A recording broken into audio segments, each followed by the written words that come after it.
Buonasera, bentrovati, classico appuntamento con Second Life, appuntamento con Mab Business TV, con questo format che ci permette di conoscere gli sportivi di dimensioni diverse, di sport diversi, ma legati insomma alla realtà concreta delle loro attività, quindi sportivi sì, di successo, meno successo, regionali, nazionali, in discipline che hanno prodotto soldi o meno, ma comunque a stretto rapporto con quelli che è lo spirito imprenditoriale che poi serve comunque in quella che è la seconda vita quando si riprende o si vive parallelamente anche il mondo del lavoro, in questo caso il mondo delle iniziative imprenditoriali.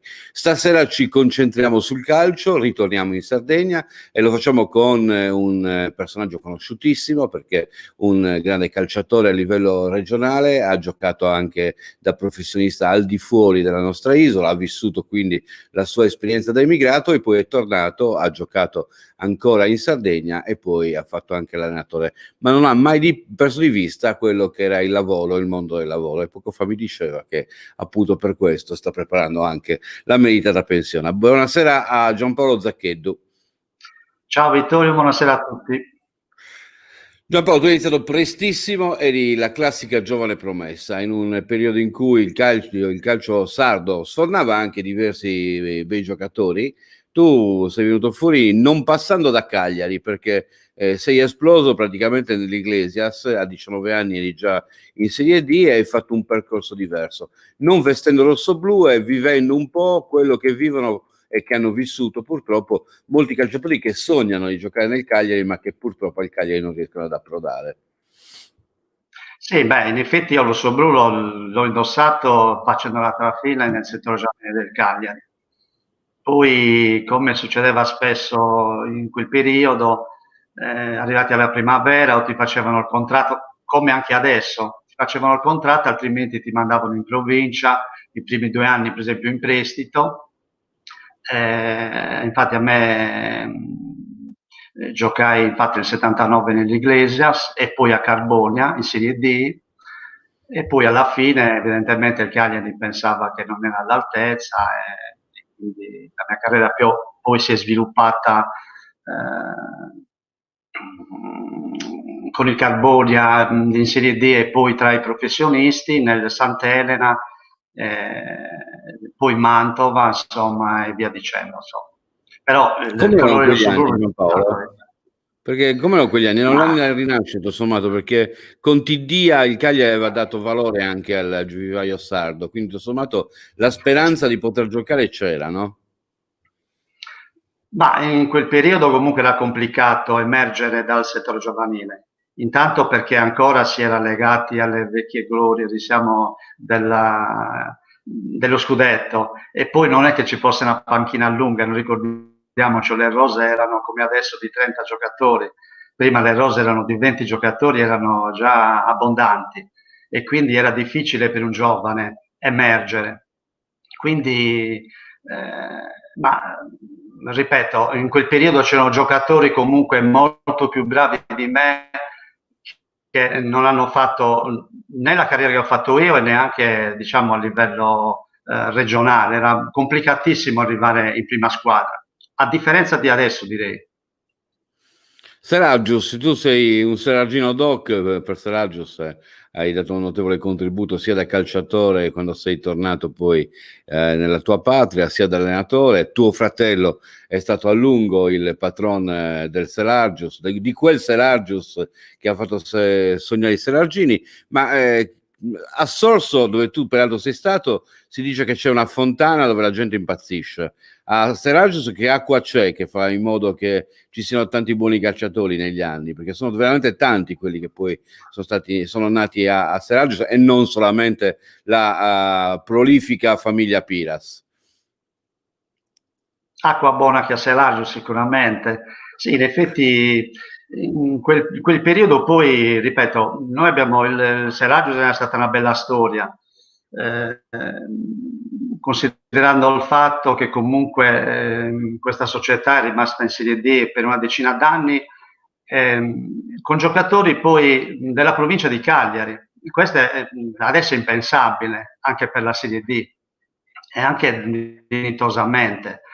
e con tanti Selargini in squadra. Non dimentichiamo che c'erano i fratelli Piras, Aldo, Sergio, Giorgio Cogoli, io, Renzo Ruggeri, e poi mi sfugge qualche altro giocatore. Quindi Certamente cosa Pierpaolo rara non si può adesso. dimenticare.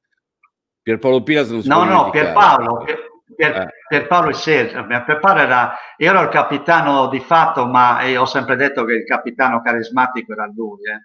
E quindi, ripeto, sono stati 10 anni, una decina d'anni, sia da calciatore e da allenatore, indimenticabili. Una bella favola, direi, quella.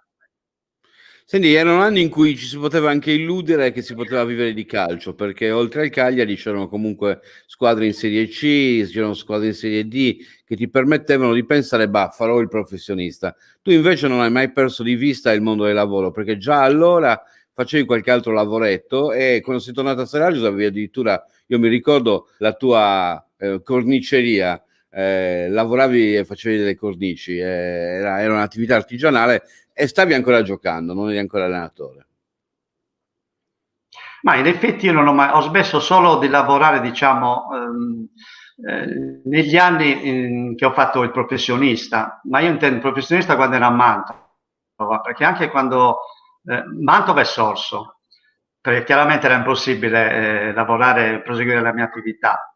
Però anche quando giocavo in C a Carbonia, per esempio a quarto, io lavoravo, cioè di fatto ero un professionista, ma era un semiprofessionismo, perché di mattina lavoravo, avevo la corniceria, e poi di pomeriggio mi allenavo.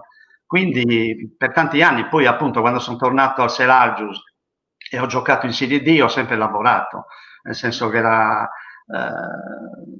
di mattina nelle ore libere io facevo la mia attività, prima da corniciante, da corniciaio, diciamo, e poi avevo preso la rivendita di bombola di mio suocero e ho proseguito questa attività fino adesso. Quindi, Come era nata l'attività di diciamo, corniciaio? oggi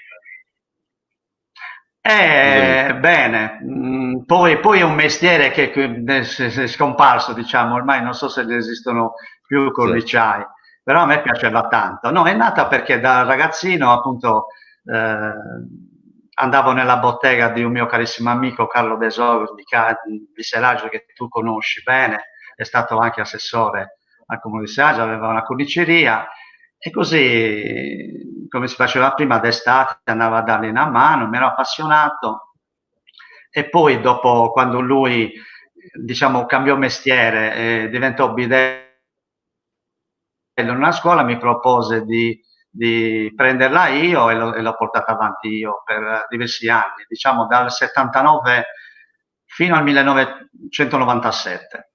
Dal 97 poi ho preso appunto questa attività di rivendita di bombole che aveva mio suocero. Quindi ho sempre lavorato, tranne gli anni di Mantova che era, diciamo, non sarebbe stato possibile.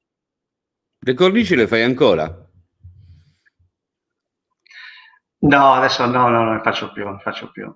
Ormai no, i cornici no. Ho dato pure l'attrezzatura e quindi non... Però in compenso quando giocavi Basta, a calcio adesso...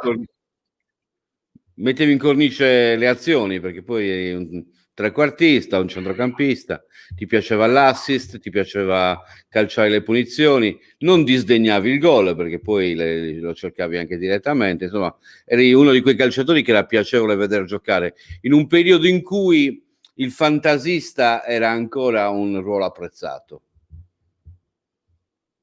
Sì, ma io guarda, ti dirò che comunque nella mia carriera da calciatore ho fatto diversi ruoli. Ho iniziato anche da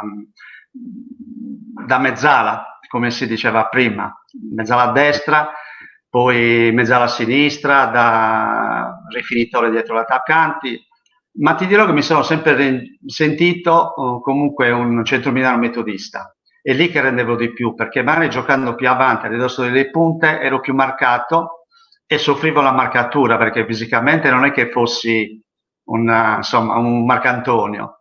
E quindi avevo anche paura delle botte, preferivo stare alla larga e quindi mi esprimevo di più, infatti i migliori campionati anche a Mantova, anche nel Seraggio li ho fatti giocando davanti alla difesa. Quindi Però, sei uno di quelli insomma, che sarà in seguito anche alla moda introdotta da Falcao. Mi ricordo che giocavi anche con il 5 talvolta, non sempre con il 10. sì, sì, me lo imponeva Salvori lì a Selargius, però a Mantova giocavo con l'8, con il 4, e con Salvori non si poteva dire di no, eh. Poi se voi ne parliamo anche di lui.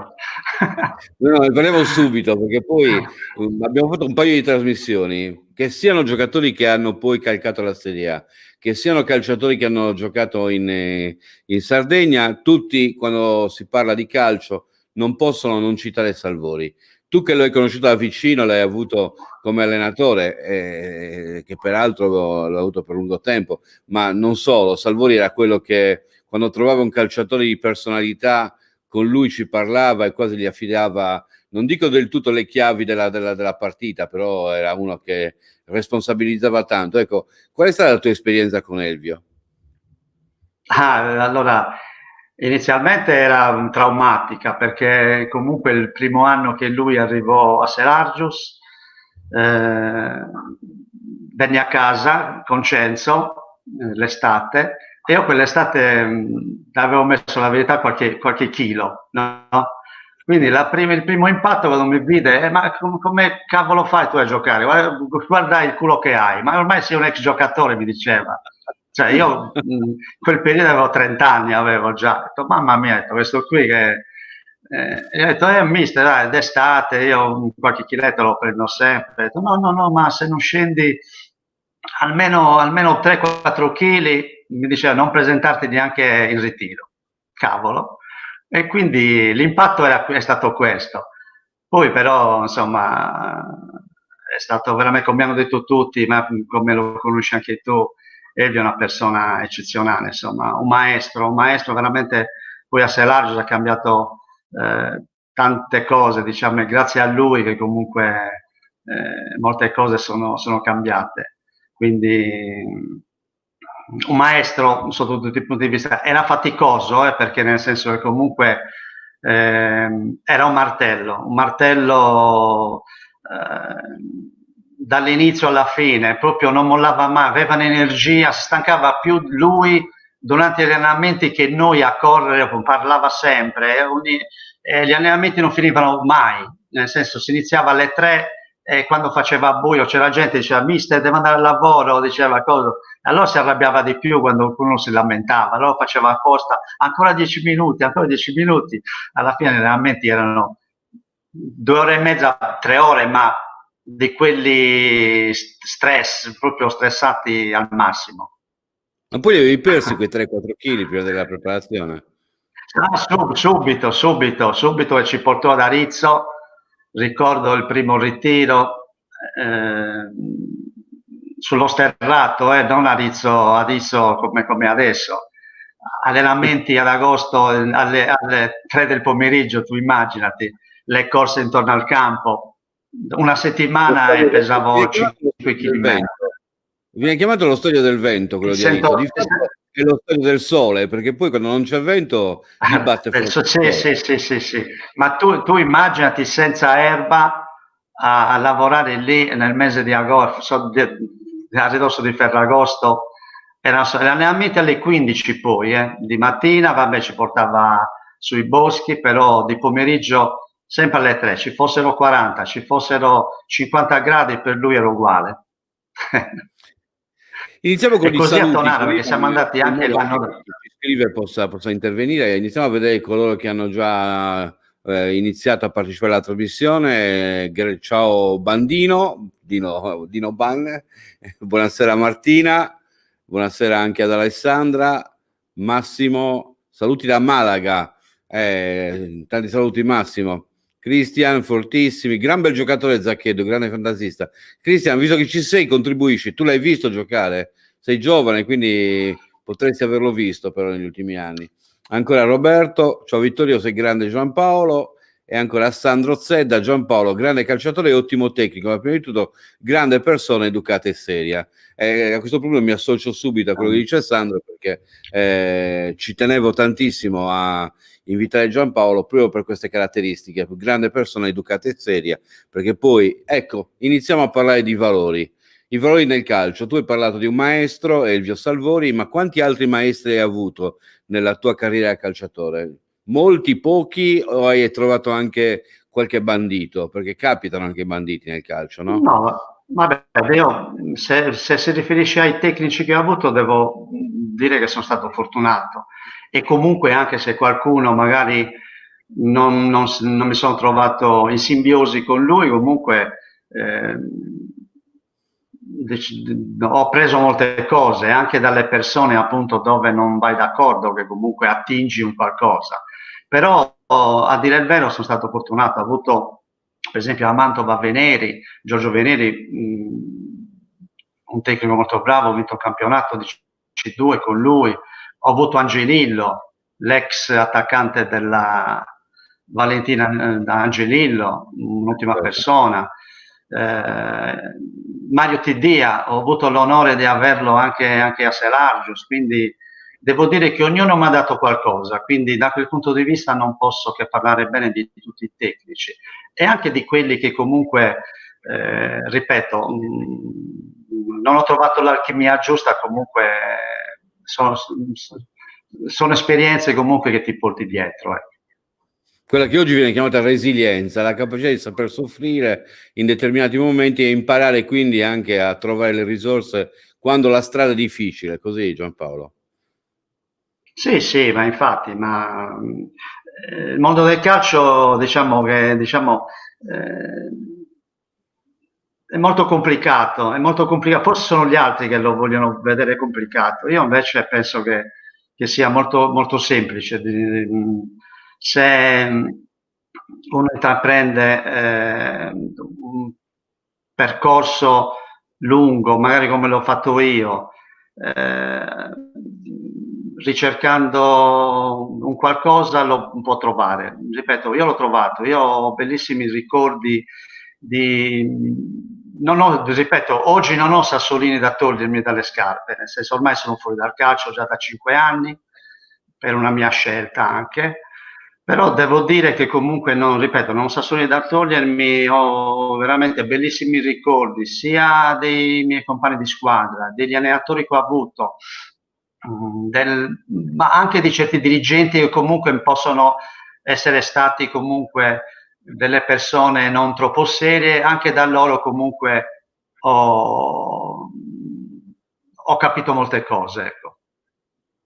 Quanto ti aiuta, perché poi andiamo subito a conoscerti a fondo, il fatto che tu sia una persona che fai dell'umiltà il valore della qualità, un valore di qualità, cioè nel senso che l'umiltà molte volte viene utilizzato come termine sia per definire qualcuno che non riesce a salire, per altri invece quelli che anche salendo non perdono poi la cognizione delle cose e si sanno comportare con la gente. Ecco, in fin dei conti, pensandoci bene, potevi fare il divo anche nel tuo piccolo, come fanno molti che arrivano solamente alla Serie C. E invece hai parlato già del fatto che comunque giocavi al calcio e facevi il corniciaio, il fatto che quando poi hai scelto un altro mestiere, hai scelto un mestiere che peraltro è un mestiere che comunque è un mestiere di fatica, chiamiamolo così, perché poi significa anche dover andare avanti e Molto indietro, faticoso. consegnare appunto, quindi non hai avuto insomma quella puzza sotto il naso che molte volte porta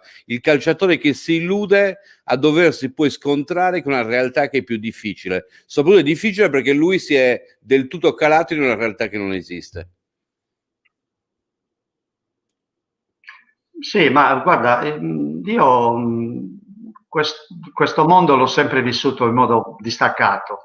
Non, diciamo, ho fatto il calciatore, non potevo fare qualsiasi altro mestiere, però non mi sono mai illuso che potessi fare a vita il calciatore o vivere di solo calcio, perché conoscevo anche i miei limiti, oltretutto.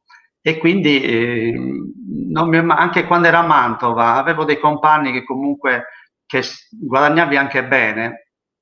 Avevo dei compagni che la prima cosa che facevano avevano il macchinone di lusso, anche se giocavano in Serie D. Io giravo con la Punto, con la Fiat Punto, e mi prendevano pure in giro, nel senso per questo. Ripeto, ho vissuto quegli anni con una salute, diciamo, leggerezza, ecco, come se fosse un lavoro come tutti gli altri. Non mi sono mai piaciuti, ecco, gli eccessi che ci sono intorno a questo mondo.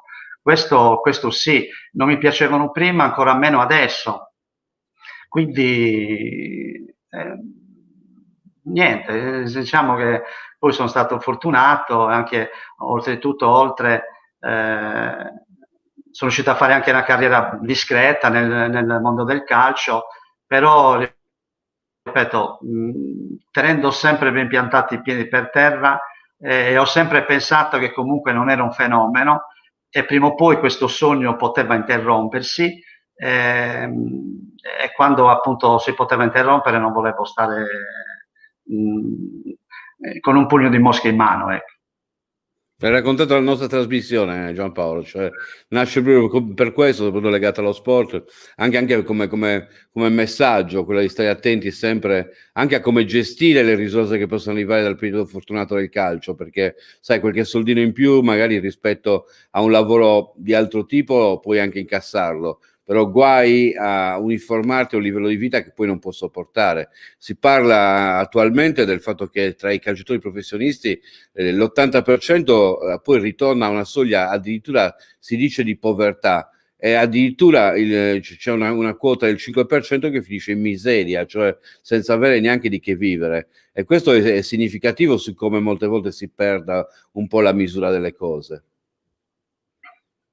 Sì, ma questo è vero, ma non solo tra i professionisti, io vedo anche tra i dilettanti comunque, fino a quando io ho fatto l'allenatore un paio d'anni fa, lo raccomandavo sempre ai miei ragazzi, siamo ragazzi piedi per terra,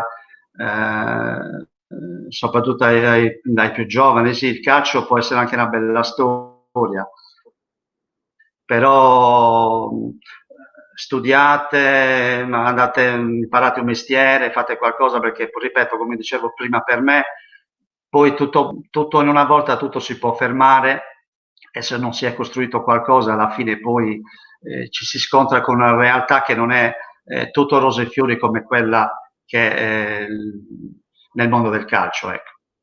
Come hai visto cambiare il calcio da quando eri tu ragazzino al calcio che hai allenato fino a 5 anni fa, dove i ragazzini addirittura hanno preso valore perché quando si era giovani per poter giocare in prima squadra dovevi essere tu a conquistarsi il posto e non te lo cedeva certo quello più anziano. Ora invece con la storia di fuori quota i ragazzini vengono quasi buttati dentro il campo per forza e questo forse non è molto educativo e non li aiuta tanto. Scusa un attimo, aspetta un attimo.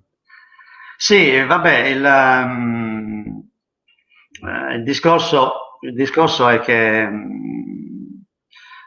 dei fuori quota, ecco, è tutto lì. Il fuori quota, io ripeto, non l'ho mai accettata questa regola, forse perché è iniziata la mia carriera, è iniziata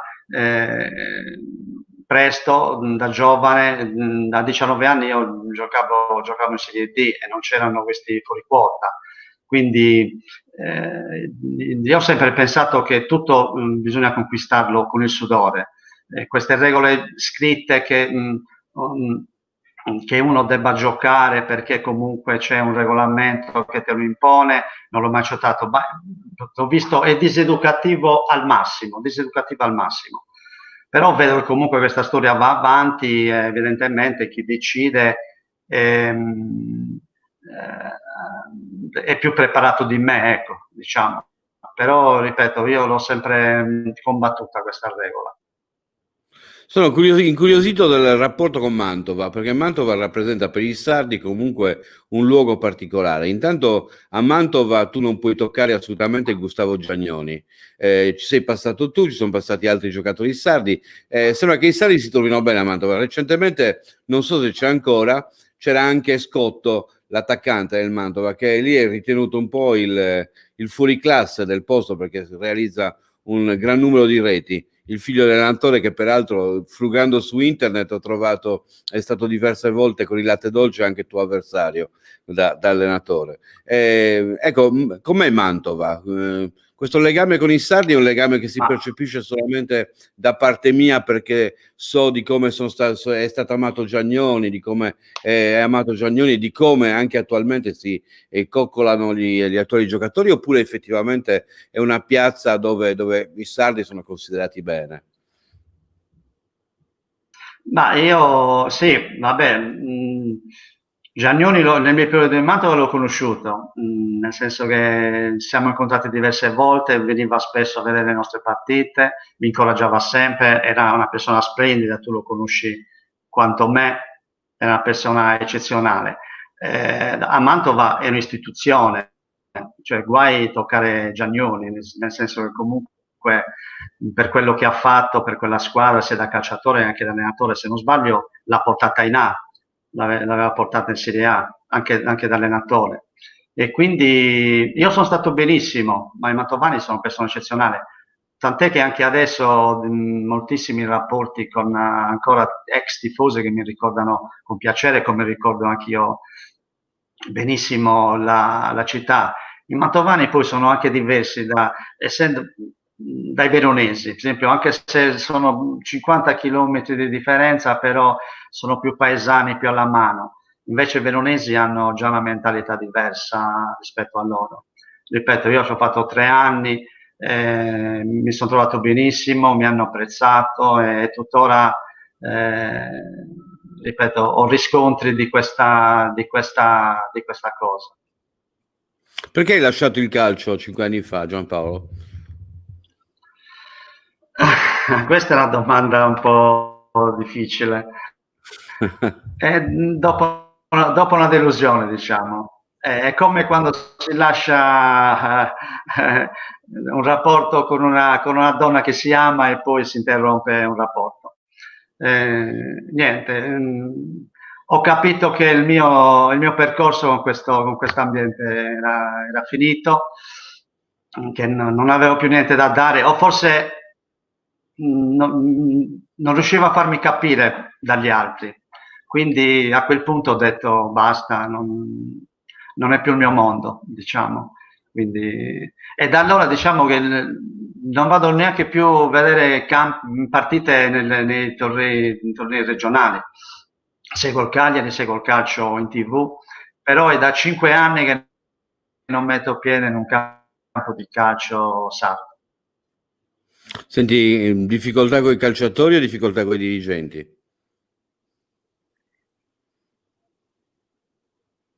No, più che, ma difficoltà per farmi capire dai dirigenti, sicuramente. Eh, Trovavo che non c'era sintonia con i miei valori, ecco, quindi sembra una persona così, così bonacciona, però difficilmente diciamo, sono ricattabile e quindi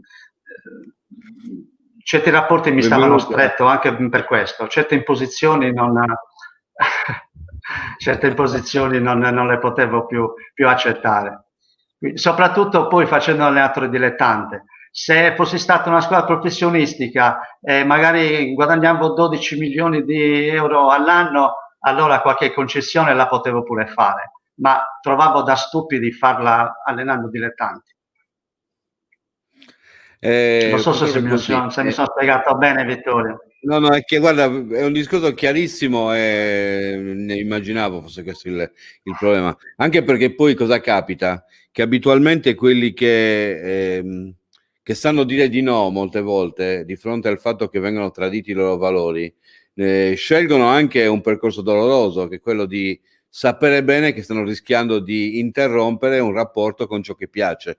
E quindi secondo me è una scelta anche matura, cioè nel senso che ti sei tirato indietro senza polemiche, ma chiaramente amaramente, come hai detto tu, interrompendo un amore, non Sì, interrompendo un no, rapporto. ripeto, sì, no, ma io sono sempre innamorato del calcio, di un calcio diverso, di un calcio diverso che comunque eh,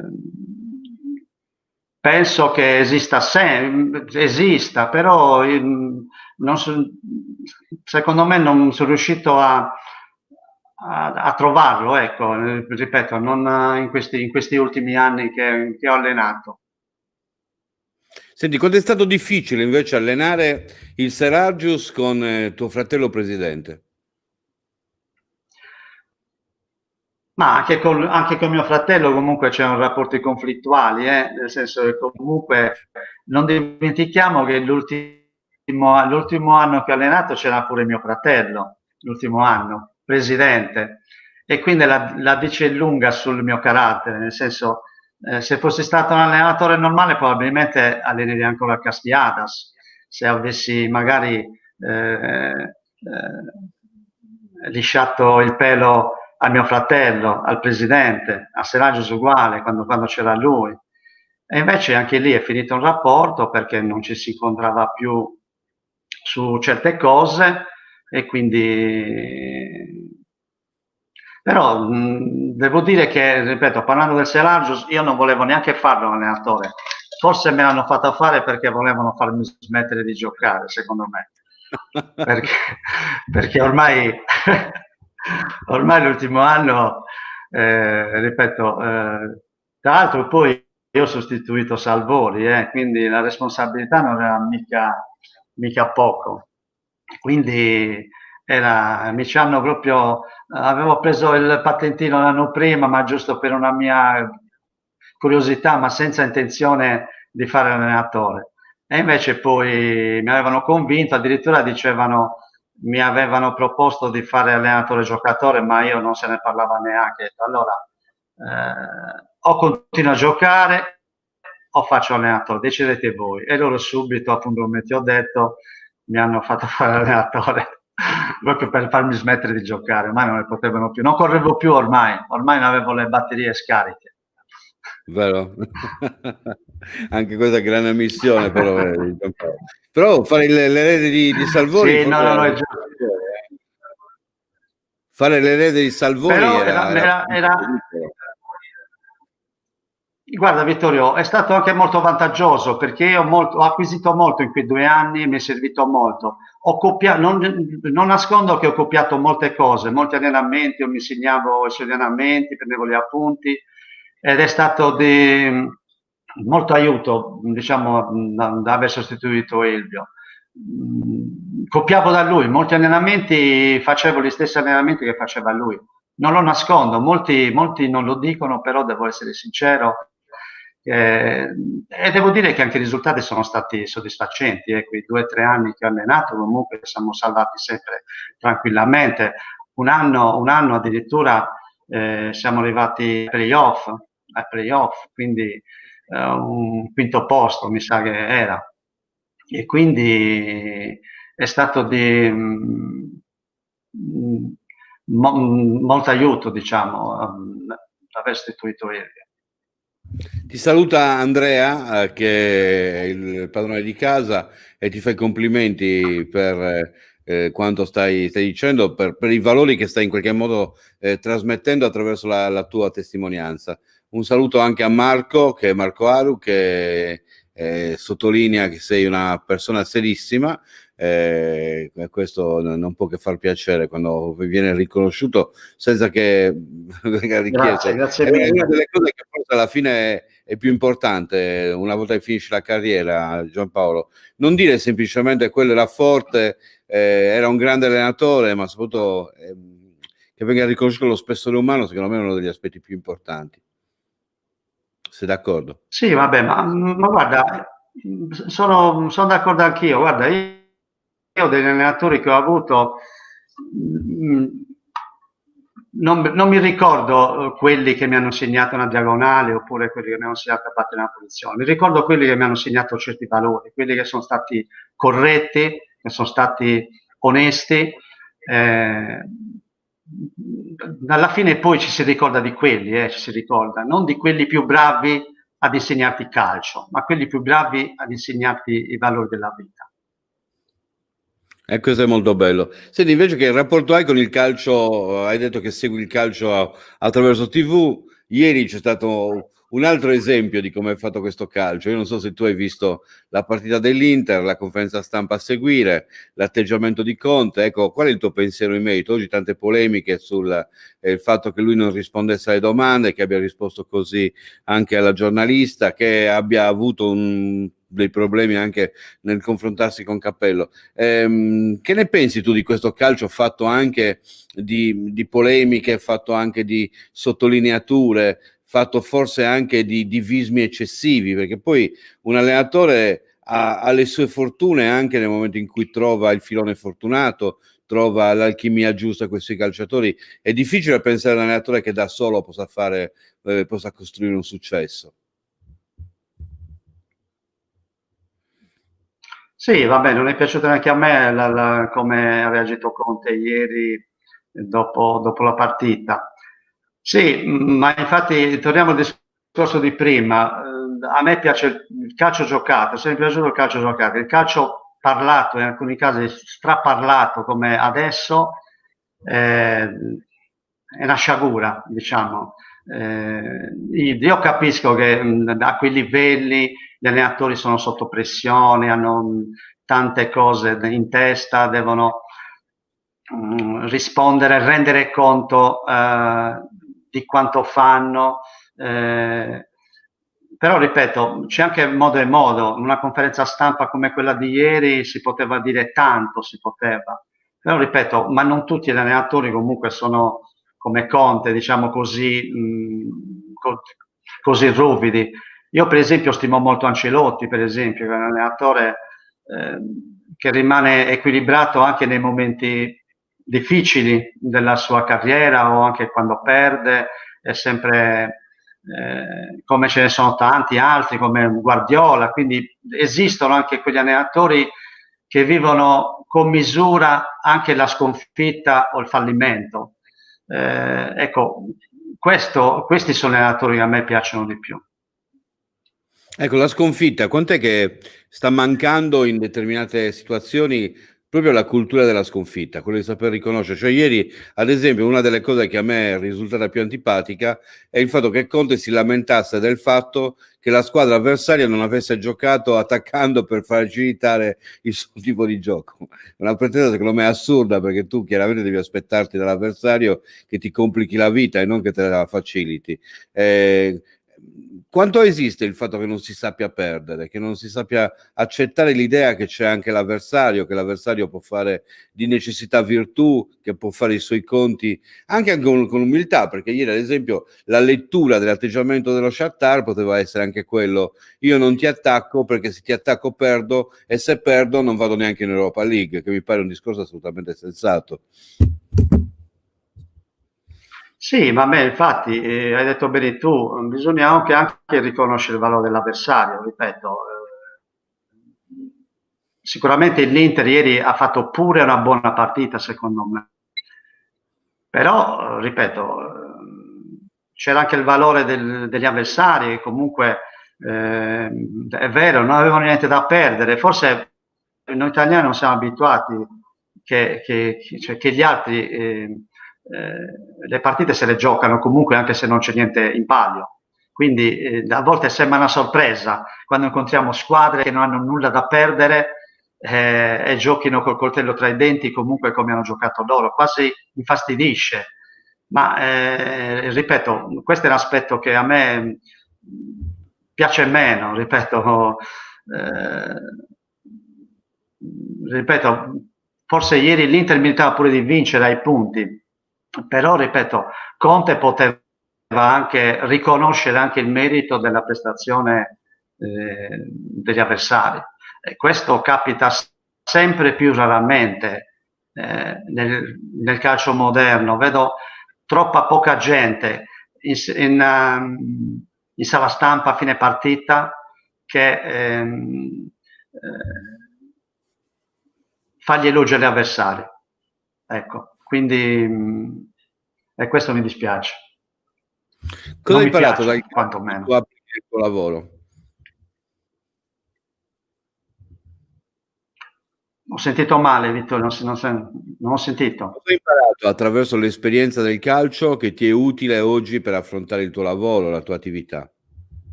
Ma guarda, dal calcio ho imparato tante cose, ripeto, però il mio lavoro è diverso, insomma, eh, dal calcio, quindi non saprei, ecco. Tu non hai dipendenti, Giampaolo, la gestione familiare è la tua azienda, giusto? Fai tutto tu. No, Ah. attualmente no. Attualmente no, però fino a 2 anni fa, allora, avevo i dipendenti quando allenavo, quando facevo allenatore, chiaro, ero costretto perché il tempo mi assorbiva, eh, almeno la sera, un part-time ce l'avevo sempre. Da 5 anni che non alleno più, la mia attività è gestibile da me, quindi me la cavo da solo, insomma. E quindi è gestita direttamente da te. E, tra le realtà sarde invece che hai conosciuto a livello sportivo, quale secondo te aveva l'impronta giusta, Sì. l'organizzazione giusta e la filosofia giusta?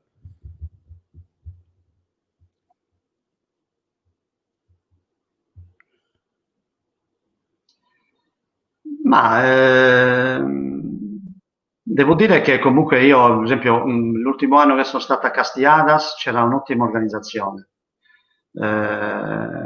Castiadas mi sono trovato molto bene, infatti poi la delusione era doppia per l'esperienza. Un'ottima organizzazione, quasi a livello professionistico, devo dire.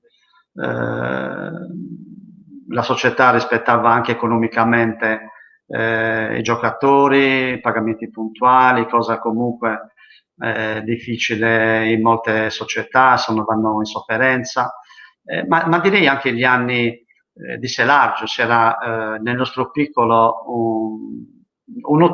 un'ottima organizzazione, non tante persone adesso, come ci sono adesso in molte società, maree di dirigenti, pochi, però ognuno al proprio posto e dove veramente facevano funzionare bene la società. E se dovessi scegliere un settore giovanile che non sia quello del Cagliari, qual è quello che secondo te è uno dei settori giovanili che in Sardegna è organizzato per bene? Beh, quello del latte dolce, diciamo, è il fiore all'occhiello, anche se in questi ultimi anni comunque hanno insomma, fatto una scelta un po' diversa, visto, stanno cercando di puntare più anche su giocatori importanti di categoria, però diciamo negli ultimi anni a livello regionale mi sembra che sia stata una bella realtà quella del latte dolce. E poi, vabbè, vicino anche la Ferrini è da una vita che comunque punta sul vivaio e infatti i giocatori adesso che giocano in eccellenza sono prodotti del proprio vivaio. Io In sono tutto rimasto questo... 5 anni fa, quindi no, adesso non conosco, Hai perso di diciamo, vista la non conosco situazione. adesso la realtà, adesso in questi ultimi anni. Sì, sì, ho perso di vista. Sono rimasta 5 anni fa e qualcuno si sente offeso, magari perché non ho nominato qualche società che sta venendo fuori adesso, però ripeto, io parlo fino a 5 anni fa e mi sono fermata 5 anni fa per quanto riguarda il calcio regionale. Quindi c'è un giocatore che tu hai allenato che pensavi potesse andare più avanti rispetto a dove è arrivato? Sì, sì, io pensavo Antonio Mesina, che comunque che È quest'anno, ancora l'anno scorso ha giovane? avuto l'opportunità, è ancora giovane, sì, ma io credo ancora che abbia ancora qualche carta da giocare. E sono rimasto sorpreso, io pensavo che comunque lo scorso anno ad Arezzo, vabbè, poi mi risulta che sia capitata anche in una società che aveva un sacco di problemi societari e quindi magari può essere la causa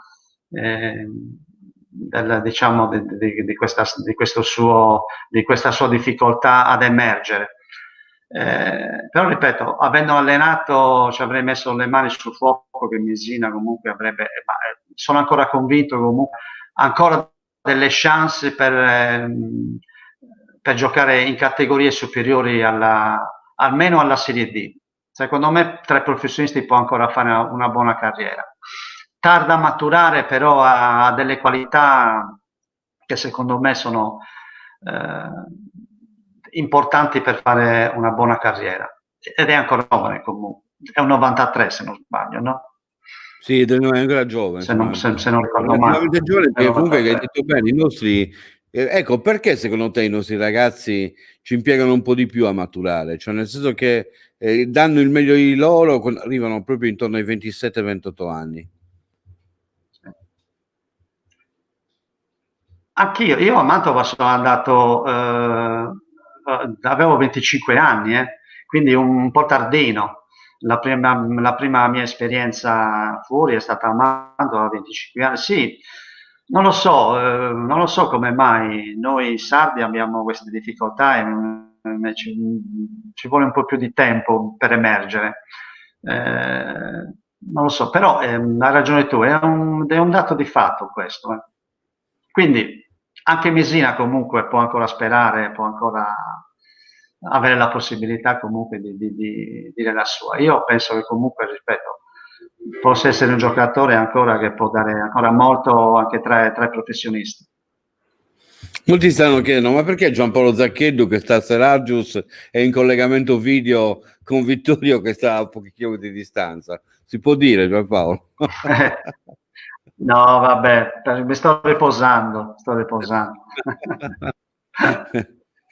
Avremo modo poi Vabbè. magari di incontrarci con Giampaolo anche direttamente in studio. Certo. Programmato, abbiamo rimediato insomma alla difficoltà Problemi di lavoro non mi consentivano di raggiungerti, Vittorio, quindi esatto, era la questa la prossima ragione. volta, se sarà la seconda volta, la faremo in studio, molto volentieri. Magari portano qui insieme a noi anche qualche ex. Ecco, se tu dovessi invitare ad una tavola rotonda 4 persone per poter parlare di calcio, chi inviteresti? Ma non basta una tavola rotonda, ci vuole, insomma, un tavolo lungo, ma tantissime persone, ripeto, io ho conosciuto nel mondo del calcio tantissime di quelle persone meravigliose, veramente, che comunque che farei un torto adesso indicandotene 3 o 4. Ripeto, mi siederei sul tavolo a parlare con tutti i miei ex compagni di squadra, i miei allievi da quando ho fatto l'allenatore. Quindi non saprei chi scegliere, ecco. Le partite le guardi da solo? Con il cane, così non così con il cane vicino, così. Sì, le guardo da solo perché mia moglie è proprio di calcio, proprio in 20 anni di carriera sarà venuta 2 o 3 volte a vedermi. Ma non veniva neanche a Mantova, a vedere le partite. Ecco, di questo Proprio, non se ne è mai parlato, ma non, quanto è importante avere una moglie che effettivamente non si occupa di calcio e quando tu stacchi la spina ti permette proprio di staccare la spina? Ma non lo so, io so di mia moglie comunque appunto, che non capiva niente di calcio e quindi non c'era motivo però in effetti ha sopportato anche i miei umori, quelli è stata una santa, perché comunque quando tornava a casa dopo una sconfitta, come tutti credo, i calciatori o da allenatore, era una tragedia, fino a lunedì non se ne parlava, dopo una sconfitta. Però poi alla fine lei, insomma, mi conosceva e quindi in quel giorno lì mi lasciava tranquillo, insomma, non succedeva niente. Allora, ci sono ancora Però, dei insomma, messaggi. avere l'amore. Vai pure, scusami. No, dicevo, avere una moglie che non sa di calcio, secondo me è un vantaggio anche. Esatto. Non voglio pensare di aver avuto, se avessi avuto una moglie, magari un'esperta di calcio, sarebbe stato uno stress anche poi portarmi anche tutti i problemi anche a casa. legati appunto all'attività di allenatore o di calciatore sarebbe stato insomma un po' più complicato. Meglio così, meglio così. C'è il nostro ascoltatore che si chiama La Gradinata, è un amico che anche su YouTube ha il suo spazio, oltre a salutarci fa una considerazione a proposito dei giocatori che arrivano tardi. Un esempio è Sau, arrivato in Serie A troppo tardi per le qualità che aveva, dice La Gradinata.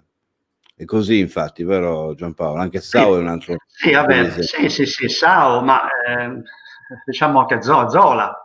Zola è proprio l'esempio di lo stesso Zola. Zola, non so, quanti anni il primo campionato, non so, sopra i 25 anni a Napoli, forse di più di 25 anni. È arrivato tardissimo. Lui è del 66, a Napoli arrivò nel 90 mi pare, quindi 24-25 anni sì, circa. Nicola Salis, grande Giampaolo, orgoglio di Saragius. Essere orgoglio di Saragius è vincere il Nobel per la letteratura, Saragius, nel calcio, perché l'abbiamo detto prima, quanti sono quelli di Saragius? Sì, ce ne sono tanti, ce ne sono tanti Beh, orgoglio comunque, dai, fa piacere comunque essere apprezzati dai miei concittadini, insomma, evidentemente ho lasciato qualcosa anche come calciatore, come allenatore. Fa sempre piacere. Ecco, Saragius nell'Interland Cagliaritano si distingue perché effettivamente ha mantenuto i connotati comunque l'unità di un paese. È una mia sensazione oppure è realmente così? Cioè, Saragius, a differenza di altri che sono passati per frazioni di Cagliari, che avevano sì la loro identità, perché che ne so, il Pirrese ci tiene a definirsi i Pirri, chi di Monserrato pure, però Saragius, ecco, il suo connotato di paese ce l'ha forte, ce l'ha caratteristico. È vero, sono molto attaccati, ma anche adesso, parlando con degli amici, con i miei concittadini, sono dispiaciuti che in questo periodo ormai la squadra è in un periodo di difficoltà, dove rimpiangono i tempi appunto recenti, appunto che la squadra era a quei livelli, faceva la D, l'eccellenza, e quindi c'è molto rammarico, ecco, per il fatto che in questo momento il Saragius sia magari in una categoria che non è consona al suo piccolo blasone, diciamo, se mi è consentito dirlo. Cosa è mancato? In effetti è vero. Cosa è mancato in che senso? Cosa è mancato a Saragius per continuare quell'avventura?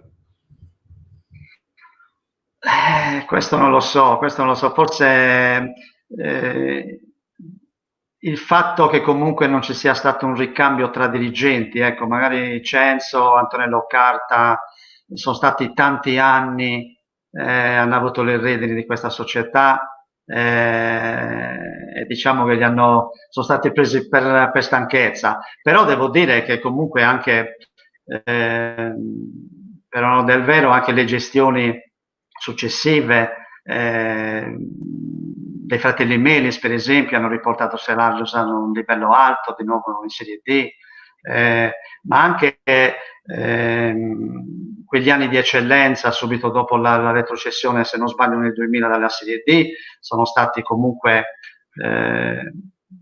soddisfacenti, insomma, anche in eccellenza in quegli anni. Io l'ho anche allenata, si faceva campionati di alta classifica, e ricordo un anno siamo arrivati quarti in eccellenza, e in questi ultimi anni evidentemente anche dovuto al fatto alla crisi economica, non si sono trovati più dirigenti in grado di investire delle risorse appunto per la squadra, quindi però non disperiamo, magari chissà in un futuro prossimo di rivedere anche la squadra anche di nuovo minimo l'eccellenza almeno, dai.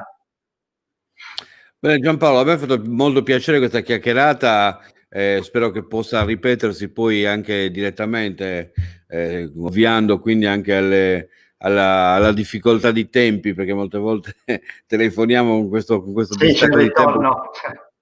Esatto, che non ci favorisce tanto nel poter dialogare. In bocca al lupo per il tuo lavoro, in bocca al lupo per tutto, e chissà che un giorno magari questo amore non rinasca, no? E chi lo sa, non si può dire. Ci deve essere qualcuno magari che mi tocchi le corde giuste, qualche dirigente o qualcuno che fa parte del mondo del calcio, se riesce a toccarmi le corde giuste ci può essere anche, no, come diceva Califano, non escludo un ritorno. Speriamo bene, speriamo bene. Grazie Giampaolo, buona serata. Grazie a te Vittorio, buona serata, grazie a tutti. Bene, è tutto anche per oggi, appuntamento è per la settimana prossima. Rimarremo nell'ambito del calcio, parleremo però anche parecchio di imprenditoria legata al mondo dello sport. Scopriremo insieme nella settimana, seguendo tutte le iniziative all'interno di Mab Business TV, chi sarà il prossimo ospite, così vi preparerete anche voi per poter affrontare insieme appunto l'argomento. Grazie a tutti e buona serata.